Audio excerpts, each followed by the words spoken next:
Have you ever really thought about how a global community can directly shape the very things designed to, well, empower it, especially on a scale like the UN? Today, we're diving deep into a really fascinating example of this in action.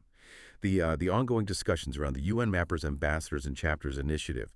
Our mission basically is to unpack this whole conversation. How is the UN Mappers community actually helping to build and sustain itself?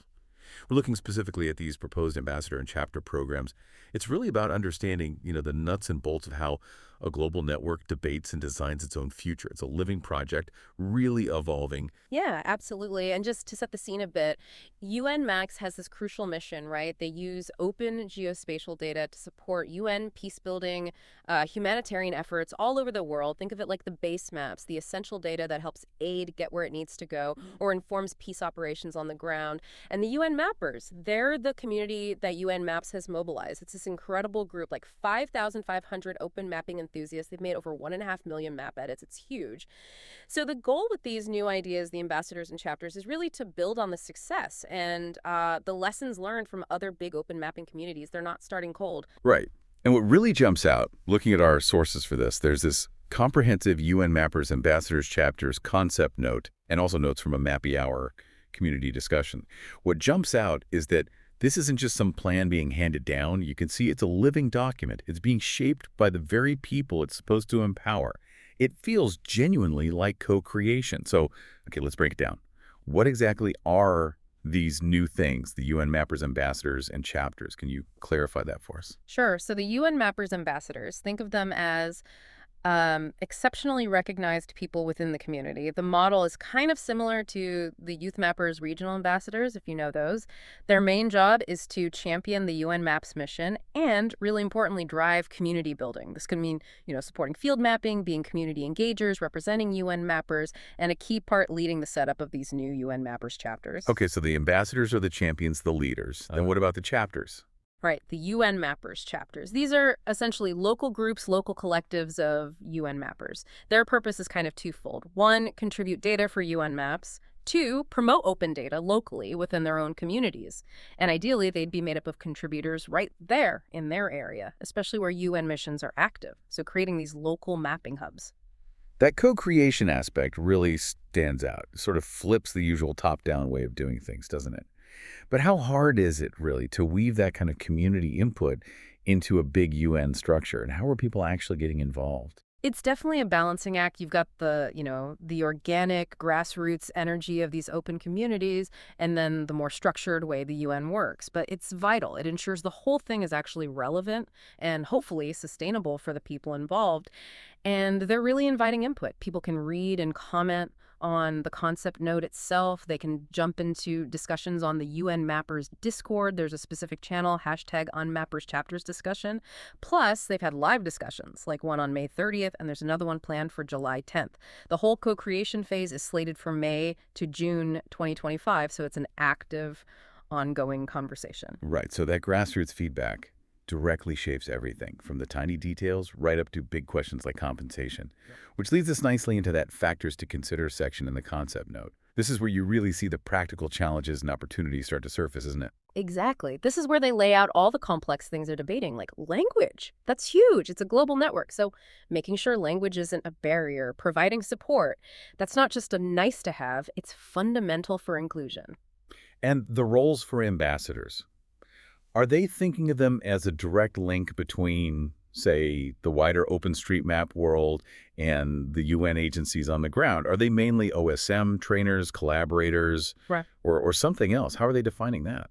Those are exactly the questions they're asking. The idea seems to be they act as a bridge. And for the geographic scope of chapters, there are lots of possibilities on the table. Regional, national, maybe focused on a university or community level, even schools.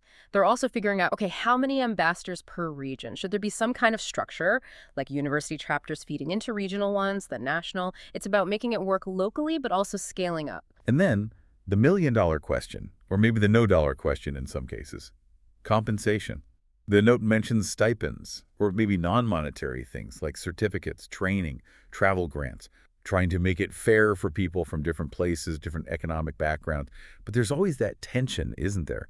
Does offering money risk changing that volunteer spirit, that passion that often drives these communities? That's a really critical point they're exploring. Finding that sweet spot is key. How do you support people fairly without undermining why they got involved in the first place? And beyond that, there are other big considerations, like what's the official affiliation with the UN? What are the entitlements, the recognition people get? And really crucial, especially in some areas, security and safety for people working in UN mission Right. countries. That has to be paramount. Absolutely. They're also working on specific criteria for ambassadors. Mhm. It's not just about being a great mapper. It involves time commitment, the potential impact of their work, thinking about the literacy levels of people they might reach, coordination challenges, potential collaboration with companies even. And there's this idea of maybe monthly reports for monitoring progress and accountability. Wow. Okay. So it's a lot they're juggling. It's not just let's create some groups. It's thinking through all these potential issues. And this next part is really interesting. The concept note actually asks some pretty direct, critical questions to the community about these challenges. Yeah, it does. Some are quite fundamental, like what's the best way to name or frame these roles and groups? And a big one, how do we avoid stepping on toes, basically? How do we prevent conflicts with existing groups, especially successful ones like Youth Mappers chapters? The aim is to add value, not compete or duplicate. That's smart. Complement, don't conflict. Exactly. And they're asking about mapping contributor locations like schools or universities. Could that help find mapping spots or plan outreach? And then getting really to the heart of it. What attracts people? What makes them join? What holds them back? They even ask compensations attracts, but what are the barriers more than what makes me join? What stops me from joining? Asking what stops you, that's quite self-aware for this kind of initiative. It really is. It shows they want to understand the potential hurdles up front. So did the communities start answering these? You mentioned that Mappy Hour discussion on May 30th. What came out of that? What did people say would encourage them? Yeah, that discussion provided some great feedback. What would encourage people? Well, top of the list was awareness and clarity. People need to know clearly what are the responsibilities, the time needed, skills required, what kind of tasks, who are we reaching, are there age limits? Just clarity. Makes sense. Know what you're getting into. Precisely. Then, clear communication and coordination. Maybe a shared calendar, something to keep everyone looped in. Capacity building learning opportunities were huge. People want to develop their skills. Also, networking and just a positive affirmative environment, feeling part of something supportive. The community aspect. Exactly. And recognition. Things like official letterheads, certificates, getting access to UN mappers tools, tangible ways to validate their contribution. And finally, understanding the local context, making sure the work feels relevant locally. Okay, so that's the yes list. What about the other side? What did people say might stop them from joining? Well, some are the flip side of the encouragers. Lack of awareness or clarity, obviously. Time constraints were a big one. People are busy. Concerns about sustainability. Will this last? Will engagement stay high? Organizational barriers like too much bureaucracy. People value simplicity. Yeah, red tape can kill enthusiasm fast. Definitely. Also, inaccessibility if it's physically hard to get involved. And unsurprisingly, no compensation was listed as a barrier. Other things were language barriers, different levels of literacy or computer skills, not enough recognition, and maybe tasks feeling too repetitive. That's really valuable, practical feedback. Covers both the practical stuff and the human side of volunteering. So, Yeah. with all this input, what are the immediate next steps? What are UN mappers doing right now? Okay, so the plan is, first, actually incorporate this community feedback into the program design. That's key. They're also setting up ways for people to give feedback asynchronously, so it's ongoing. Scheduling another discussion session is also on the cards. And importantly, they plan to consult with youth mappers and other similar geo-communities, learn from their experiences. Good idea. Avoid reinventing the wheel. Exactly. Engaging UN staff is also critical for internal alignment. And strategically, they need to figure out what's UN Mapper's unique contribution here? How does this complement what's already happening rather than just adding another layer? Finding that synergy. Right. And it sounds like they're not just talking about it, they're actually doing something concrete. There's a pilot program kicking off. That's right. They're not just theorizing, they're moving ahead with the UN Maps Ambassadors Pilot Initiative Plan. It's a way to test some of these ideas on the ground. Okay, tell us about the pilot. So the initial target is small, just 4 ambassadors for this phase. Their location will be linked to their home country or where UN missions are active, making it directly relevant. The duration is planned for at least 3 months, maybe longer. And the time commitment is flexible, aiming for maybe 1 to 4 hours a week or at least 4 hours a month. They seem open to discussing that. Okay, flexible. And what's the main goal of this pilot? It's really twofold. One, improve the geospatial data itself, get more accurate field data, street level points of interest, that kind of thing. Two, boost community outreach. The idea is for each pilot ambassador to really foster and grow the UN Mappers community locally and try to establish at least one UN Mappers chapter. So the learnings from these 4 ambassadors will hopefully feed back into refining the whole bigger initiative. So for these pilot ambassadors, what will they actually be doing day to day, roughly? And what kind of profile are they looking for? Right. So the ambassador's responsibilities, and they note this is still work in progress, include things like contributing to field data collection using OSM or other GIS tools, particularly points of interest, POIs. They'll also be supporting the setup of those local or regional chapters, kind of being the spark plugs. That means running mapathons, maybe training sessions, field activities, essentially being mentors and coordinators locally.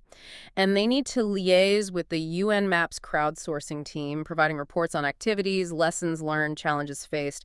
That feedback loop is crucial. Okay, hands-on roles and the criteria to be won, also work in progress. Yes, also work in progress. But the current thinking is, you must be part of the UN Mappers community on Discord already. You need to have contributed to UN Maps projects for at least 6 months. You need mapping skills in OpenStreetMap using different editors like ID, JOSM, tools like the Haiti Tasking Manager, Map Roulette, field mapping techniques, basically showing proficiency, preferably with some advanced skills or experience organizing mapathons or trainings. So not just beginners. They need some experience. Seems so. You have to be 18 or older, adhere to the UN Code of Conduct, naturally. And really importantly, you need to be motivated to advocate for UN maps, for open data, open mapping within your own community. That passion piece. Got it. And what's in it for them? What are the incentives or entitlements also being developed? Also being developed, yes. But the ideas include formally serving as a local community representative for UN Mappers, getting a UN Map Certificate of Ambassadorship, recognition on UN Mappers channels, being able to use UN Maps letterhead for official communication locally, which could be quite helpful. Yeah, add some weight. Exactly. And mentorship support from the UN Maps team, plus peer support from other ambassadors. So building a supportive network for them, too. It looks like a pretty well-rounded package they're aiming for. What a fascinating deep dive. You really get a sense of a global community actively, building itself, figuring things out as it goes. This whole UN Mappers, Ambassadors, and Chapters initiative. It's clearly live, it's evolving, and it's genuinely being shaped by the community's input. It really feels like a powerful example of how these open source, community-driven approaches are finding their way into big humanitarian efforts, maybe making them more effective, more responsive. I think so. And the amount of feedback they're gathering, the careful thought going into things like language, compensation, access, it shows a real commitment, I think, to making this inclusive and effective. It highlights that whole balancing act, doesn't it, Yeah. between the formal UN world and the more organic energy of the open source community. So thinking about this whole process, what stands out most to YUU about this co-creation model they're using? And maybe looking broader, how might this way of building things with the community, not just for them, offer a kind of blueprint for tackling other global challenges?